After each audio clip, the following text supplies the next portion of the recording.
সেদিকে তো phone. Hello সেদি। Hello, কি তোমার ফোন পাওয়া গেছে? তার মানে কিছু বুঝছো? না স্যার বুঝি নাই। আমার এখানে চলে আসেন ধরে। খুন পাওয়া গেছে। চলো।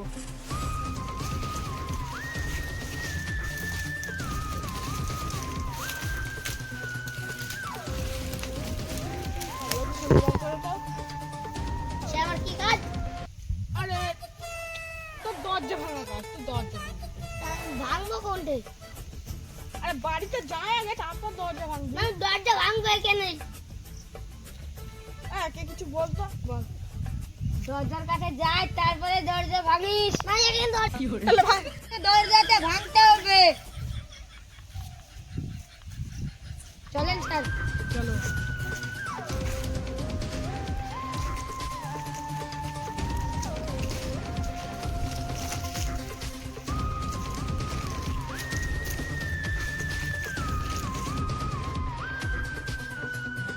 ডেট হয়ে গেছে, পোস্টমর্টম করতে হবে। কাল সকাল 10টার দিকে সিআইডি চেম্বারে দেখা করতে, ঠিক আছে? আমাদের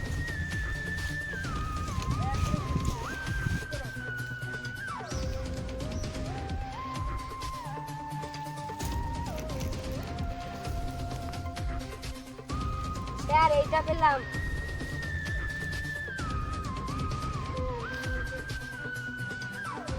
এইটা পেলাম।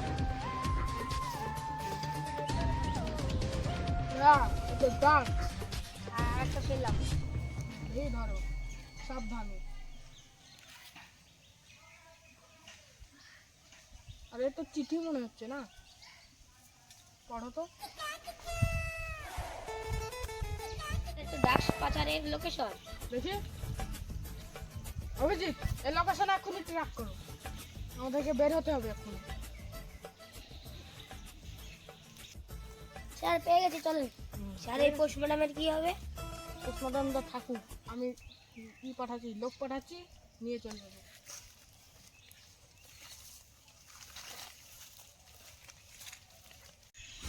তাহলে ভাঙতে মতো এলে এই চলেন গাছতলায় বসবি যায়। কখন দরজা ভাঙবে? যাই হোক, চলো সবাই মিলে একবার গাছতলা হাত নিয়েই যাবো একবারে।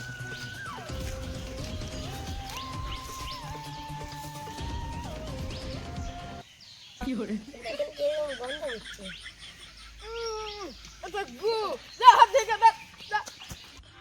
কর।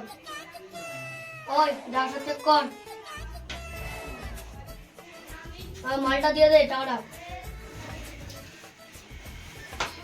সিক্রেট টাকাটা আছে তো? হ্যাঁ পুরো 20 লাখ আছে। ঠিক আছে যদি এত যদি আমরা এই লোকেশন না। চারিদিক থেকে পুলিশে ঘিরে দিয়েছে। আমরা পালানোর চেষ্টা করবো না। চারিদিক থেকে পুলিশে ঘিরে নিয়েছে। চল, ওই এদেরকে নিয়ে যা, আমরা দেখছি। ওই এই এটা যাও। টাকা ব্যাগটা নিয়ে আয়, এটাকে সরকারি হাতে তুলে দিতে হবে। কত টাকা আছে?